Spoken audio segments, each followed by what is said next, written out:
And science, again, is composed of a set of questions that are designed to trap you and fake you out and psych you out and make you think that there's more required of you than there actually is. And this is a test. Science is a section that is designed to be done in 80 minutes, and you only have 35 minutes to finish the exam. And that means that you don't have a lot of time to be reading, and you don't have a lot of time to be thinking very much. You have to be focused outward rather than inward. You have to be paying attention, and there are going to be all sorts of traps, again, like there are in the other sections.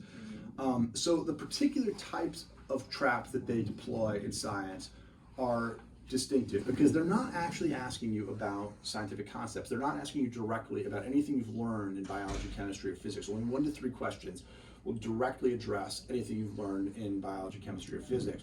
So they're really more testing your reasoning and your ability, the way that you think about graphs and charts, causal relations, and the scientific method.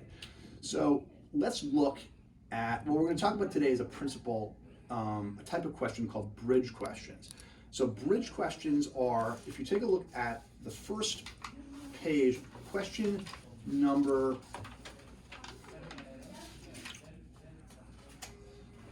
so on the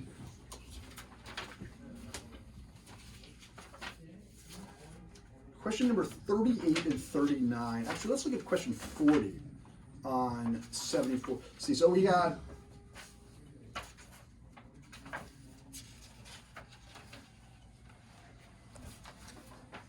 here it is. Okay.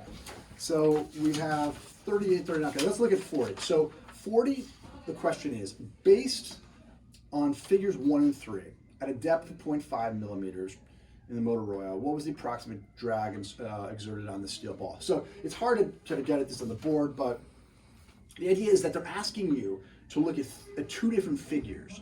So a bridge question, what makes a bridge question difficult is that 70% of the questions on the ACT Science will only require you to look at one data point. One point, you can point and click on the basis of one single table. But on this question, they're asking you to use the information in one table and apply it to information in another. So let's talk about how you would do this. We don't have to talk about how to precisely get this question and what this question means, but we can talk about what the method involves. So they're asking you to look at both figures 1 and 3. So one question is, how do you use the information in one figure to get the answers in the other? So any ideas? Like, how would we we look at them at the same time? Do we look at one of them first? Like compare the different units of the 2 things. Good. Which one correlates? Yeah, okay, that's good. So you would definitely want to look at the units in both of the figures. So in the case of figure 1, you have speed and you have drag. In the case of figure 3, you have depth. So how would we use that though, if we go back to the question? So they're asking for something. There's a lot of data here.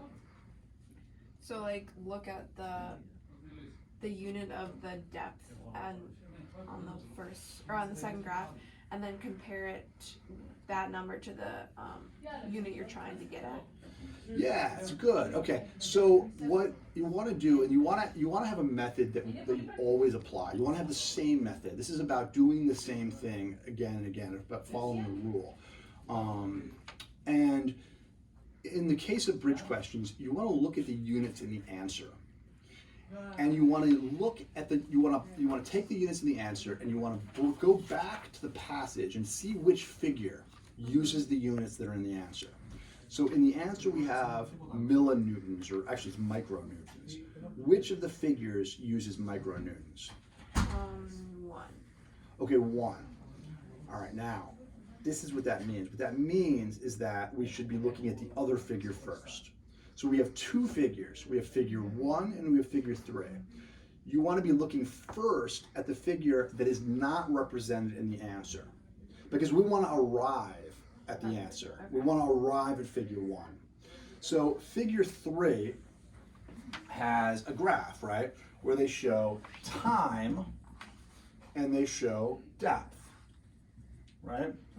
Okay, so we have a graph of motor oil. Not a very good artist, but how can we apply? What we want to do is we want to use the x-axis as our actually the y-axis, the depth, is our input in order to get the answer, the output, which is now going to be on figure 1. So this is figure 3. So where are we looking? Where we want to know, we have the location and the locators. We're using 0.5. So 0.5 on the y-axis. Where is that associated on the x-axis? About like 17 or 20 minutes. Yeah, so somewhere between, you can't, yeah, so 17, so this is about 17 minutes, right? And this is about 0.5. So that's, so what number do we want to apply to the other figure now? The minutes. 17. We want to apply 17 to figure 1. So this, which is now, it was the input on figure 3, but now we're going to use this as the output from figure 3, and we're going to apply it as an input in figure 1. So we're taking this number that we arrived at from the question, and we're going to use it and apply it to figure 1. So now let's go back to figure 1. So now we have another graph. So let's take, the number we want to remember is what number again? 17. Yeah, 17. Okay, so we got 17. And we've got another graph, and we've got the number 17 here, which is again time. So it's the same axis. It's got to have something in common with the other figure. So then we would look at the y-axis. Where do we stop? At the point where it's at the time. The point where it's here, right? And so this is a complicated graph because there's actually 2 dimensions of the y-axis on this graph. You have drag over here, and you have speed over here. But we're only looking at the stuff on the right side. So we're going to be looking at the units on the right side, which is hard to see, but where is that here? About like 270. 270, yeah, and that's it. So what's the answer going to be here? H. Great. So that H is the answer, and this hits at about 270. So the idea is, with a bridge question, so how do we recognize the bridge question? So bridge question we recognize because you have they're going to mention 2 figures, right? You want to have a location, you want to use locators. So in this case, they're going to have 2 locations. So they ask you about 2 charts, 2 figures, 2 graphs, 2 tables. And you're going to apply the information from one figure or table as an input in another table or figure. So in other words, the information in one would be insufficient to give you the answer to a bridge question. You need to apply the information from one to the other in order to make sense of the 2. So you might ask, well, why don't they just give you a 3rd graph that has both of them on it? Well, the answer is that this is the ACT, and this is what they're trying to do. They're trying to throw you into traps and to psych you out. But actually, these questions are, while they may be designed that way, you want to be parsing them piece by piece. So if you have 2 figures, you want to look first, because which figure do you look first at? The one that's not in the answers. Yeah, so you want to look at the units that are not in the answer. And then you apply the number in the x-axis to the number in the y-axis and then what do you do?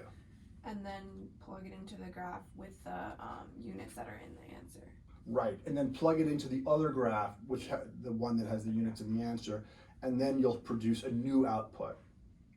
And that's how you handle bridge questions for science. And this happens to be question number 40, which is the hardest question of the test. Science questions move roughly in order of difficulty, and the passages move roughly in order of difficulty.